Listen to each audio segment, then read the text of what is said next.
So, the new head gasket is in. Well, it's technically old, but since it's never been used, it's new. Anyway, I threw the head back on the block with high spirits, hoping the leaks are finally gone, and started tightening the nuts on the studs like a man on a mission. I swapped out the rest of the gaskets too, but I still don't get how coolant ended up in the oil pan. A thin thread of hope kept me calm, so I just kept cranking down those nuts, one after the other.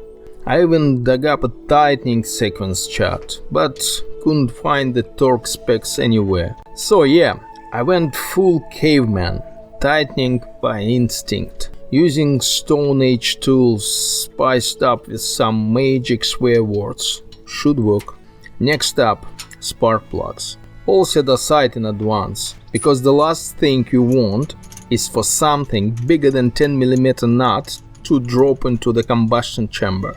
The engine just won't chew that. So I carefully screwed the plugs back in, and yeah, I mentioned the plugs should be in place, but my carb is still open on top. Don't worry though, there is a spring-loaded choke flap up there, so no cat is getting through the intake manifold. And yes, I've got two cats, so I actually have to think about these things. Right, thermostat gasket. Brand new. Slapped it on. Installed the thermostat. Fingers crossed it won't leak. A drip day isn't as scary as coolant leaking into the oil pan though. Because, yep, water in oil means the level magically goes up. But the oil tunes into garbage. At the same time, the coolant level drops, leading straight to overheating, instant main and rod bearings death, and potentially one-way ticket to the engine graveyard. So yeah, the hey, more oil benefit doesn't outweigh the catastrophic downsides. But enough philosophy. Back to business. Putting everything I unscrewed back in reverse order. Rubber hoses onto the radiator and head slow and steady, with a mix of hope and nagging doubts gnawing at me. What if it still leaks? I never actually found a logical path for the coolant into the pan.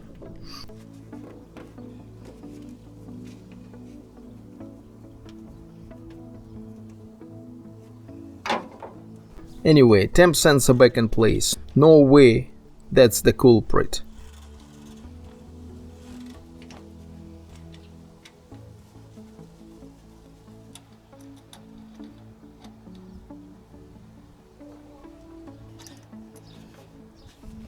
Throttle cable hooked up.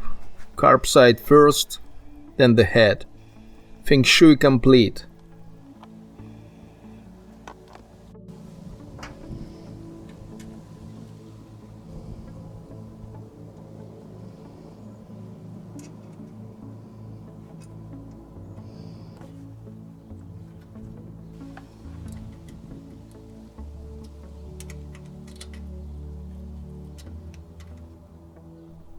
While I'm at it, cable heater too. The heater runs off coolant and that damned stuff somehow finds its way into the oil. But despite all my Sherlock logic, I still haven't found the hole. Maybe the new gaskets are enough, or maybe I'll just get lucky.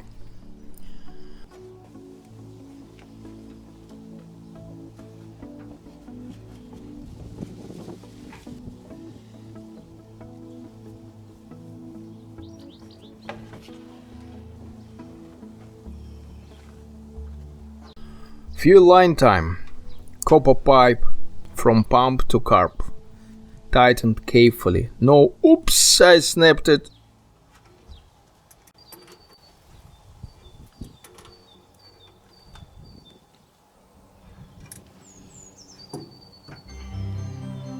Then my Frankenstein fuel filter block. 2 filters I stole from an old Volvo diesel truck. Keeps all the mysterious debris out of the carburetor. Back in the day, gas must been pure as holy water. Factory setup only had a brass mesh in the pump and a deep flow chamber acting like a trash trap.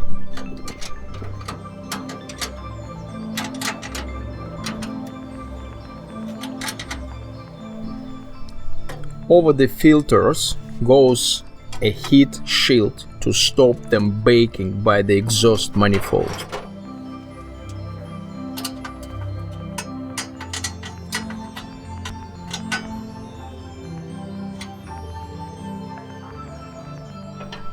Then comes the bakelite cover for the ignition wires.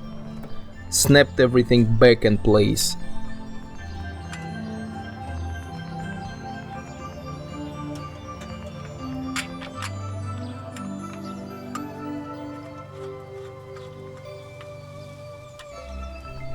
Plug boots on, all numbered, because hey, 6 cylinders, 6 boots, but I've only got 5 fingers. Odds I'd mess it up. So yeah, I numbered them like a school kid before pulling them.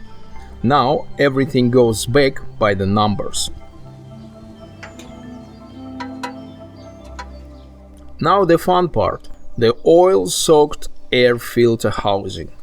Heavy, messy, don't drop it. Bolted it down, topped up the oil bath, and mounted the giant intake silencer tube. Without it, the intake resonates like a demonic bass guitar straight into your skull.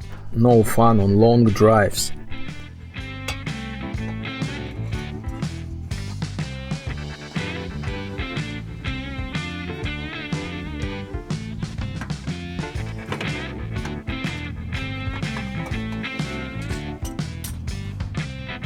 Dropped the sump to see where the hell the coolant's sneaking in.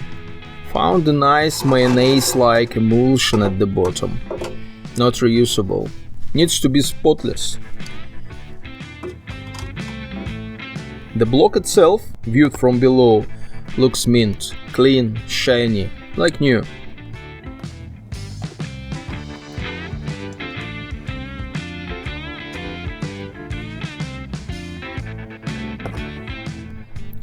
Quality back then was something else.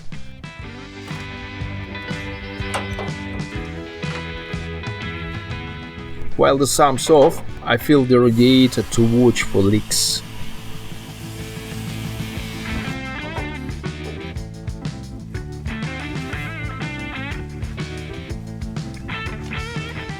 In the meantime, time for the delicate art of sump cleaning. Of course, the sump has anti-sloth baffle plate, which means extra fiddling. Not rocket science to remove, but remembering the exact orientation is a pain. If you screw it up, you'll be crawling under the car again, swearing.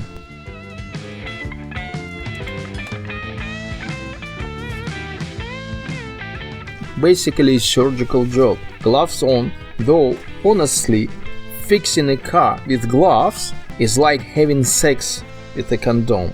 You don't feel a damn thing. That said, cars don't get STDs, so maybe gloves are optional. Anyway,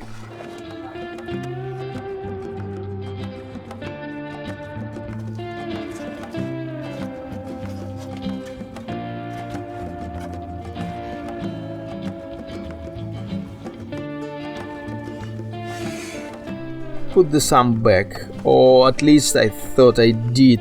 First attempt wrong. Second attempt also wrong. Third, maybe if I rotate it, basically measure 7 times, cut once, but I skipped the measuring. Should have marked it, like I did with the spark plug boots. Alright.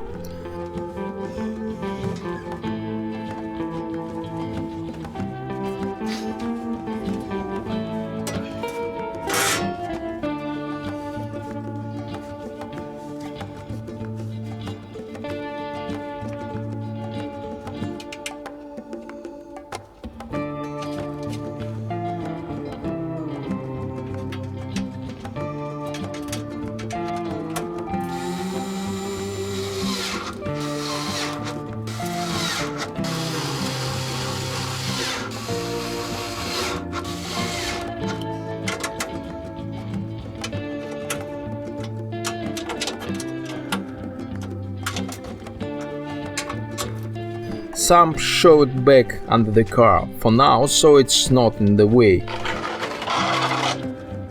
Then comes the real kicker.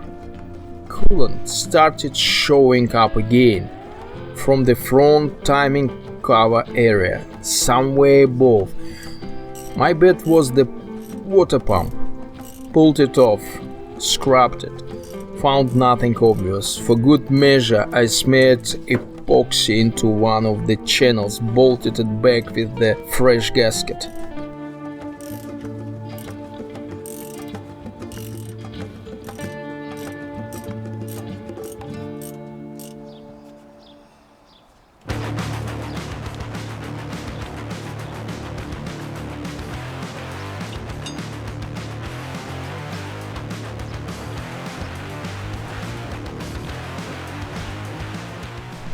Pulley, belt, fan, the whole works. Felt proud for about 5 minutes. Then, surprise, surprise, filled the radiator and it leaked again.